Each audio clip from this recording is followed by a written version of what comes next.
Hey there traders, let's take a look at some of the crypto charts. Just thought I'd publish something for you to look at, as today if you look at basically the quote window on the right hand side, it is a sea of red. What does this mean for us when we're trading? Could be just a correction, or is there something else on the sentiment stroke fundamental side that's actually happening? Well, we had a very bullish day Saturday. Then Sunday we saw that bit of correction, and then today it's following through. But what's happening in the indexes, i.e. what's happening in the risk sentiment? So I'm just going to change this to basically so you can have a look at what's happening in terms of risk, in terms of what's happening with the Dow Jones, the S&P, the Nasdaq. Well, if you look here, the Nasdaq's 100 points down, the S&P 7 points down, and the Dow Jones up at the top right, these are 225 points down. So I'm just going to highlight those. So what does this mean in terms of crypto? Well, the crypto market has been pretty much following the risk appetite in terms of the equities. Now, in terms of looking at these three indexes, what we're seeing is the tech stock and the S&P is down considerably, more so the tech, and that's been rotating. So you've got a capital outflow from tech into value stock, into the Dow Jones. Now, if we then revert back to what we're seeing on the crypto world, we can see Bitcoin's down, but Ethereum's holding strong at 4% up today. But the chart I'm showing right now is what we call Bitcoin dominance. So it's how is Bitcoin faring against all other altcoins, which obviously includes Ethereum. And you can see in recent weeks, I mean, this is the weekly chart. So in recent weeks, Bitcoin has been giving up ground against altcoins and Ethereum.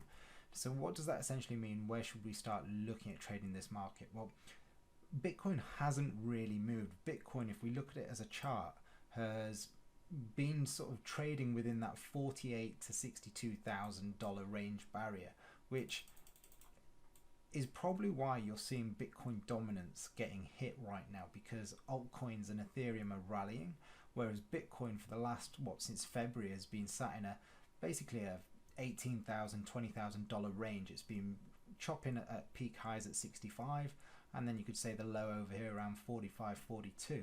So within that $20,000 range, Bitcoin's basically not moved, but the outflow or the uptake has been definitely moved into altcoins, which is why we're seeing, when we look at Bitcoin dominance, we're seeing this trajectory, which is a strong decline.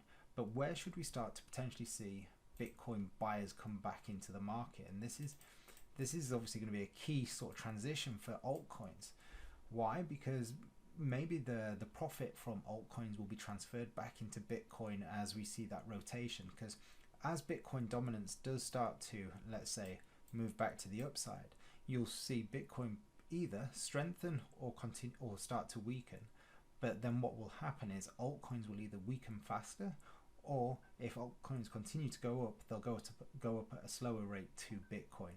So what's some key areas of interest? Well, you can see that major support has been broken way back here, and when we tend to get below 50, which you can see here, the market went straight down to 35. We pulled back up to a structural point here just around 47.48, and then we put in a higher low around 37.50 before going up. And since 2018, mid 2018, Bitcoin dominance has been predominantly on the upside with some little corrections in here. Now where we can start looking at that, obviously Bitcoin, and where we could potentially find maybe some buying opportunities, etc., or where we could look to see what's happening with this market. So if we go to the daily, we'll see that potential head and shoulders is on the cards. This is something we forecasted back towards the end of April. We saw price heading towards that 45 barrier, and we put a YouTube video out saying, will Bitcoin hit 45 or will we go to 60? And pretty much we've hit the nail on the head, but we've got this sort of area right now in and around 59,000 that's showing a little bit more difficult to break. Now, in fact, let's just take off the head and shoulder formation so you can look at a different sort of structure that I can see in play right now, which obviously we've got the key barrier here at 42. But if we just look at this short-term trend line that's forming here, and we can see how this market is sort of moving, then right now Bitcoin is in a little bit of no man's land. We're not actually, yes, we are pushing higher in the short term, i.e. we're creating this kind of movement, but we formed a bit of a resistance level here, just around 59,000. And in order for us to maybe put an attack on these highs, we've got to see a close above here. And if we do, then we'll probably see the market push up into 64,000. And then it's either going to continue moving up to here, or we're going to see some sort of strong rejection, and I expect price to potentially come back down and test those lows. So watching for Bitcoin, but it's in a little bit no man's land. I need to see a little bit more movement, a little bit more confirmation before I start to do anything with Bitcoin. Go over to Ethereum. We're seeing every little correction being bought up quite considerably. Now, if you're looking at this from a day trading point of view, you can't do anything on a daily chart. Why? Because there's just no pullbacks. Literally, you got two little dojis here. Okay, you could have bought on the highs. Drop down to the 4 hour. What do we notice? We've got a little bit of structure through here at 3,570, but it's going to take a significant sort of correction or a dip on the market to get back down here. But the next one is around here, around just below 4,000.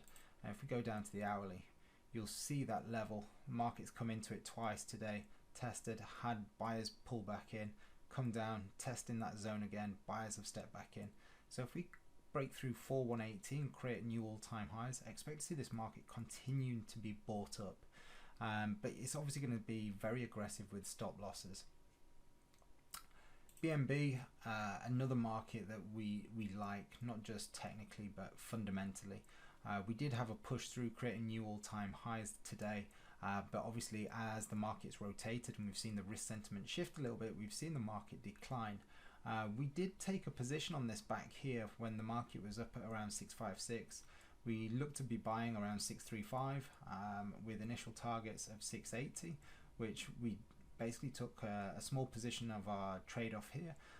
Stops are where they are, but all we've done is just reduce risk a little bit, and we're looking to see if the market can take out these new highs for continued upside. Now, like I said, we do like this for a chart, not just technically, but fundamentally.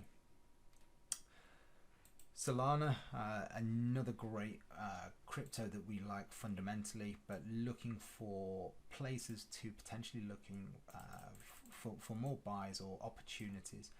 So while we remain above 41.3, we're bullish this market.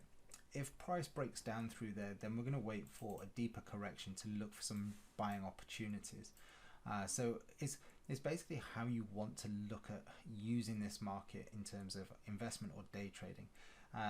Day trading, personally, I'd be waiting to see some momentum moves. I don't think I'd be enjoying trying to buy the floor here, because it's not like we've seen a correction. I'd want to see a momentum breakout, and we know buyers are in the marketplace then. So that would be my sort of ideal opportunity. I know you will see people looking to buy this level here, and I just think that could be a little bit too aggressive for my style of trading. Cake is, again, another technically sound market. We're seeing continued moves, new highs, new highs, new highs. Correction formation in place here with a base formed at 36. Now, is 36 going to hold, or are we going to come back down, test this area? Either way, we're looking for momentum to come into this marketplace, unless we get a deeper retracement around 27.5.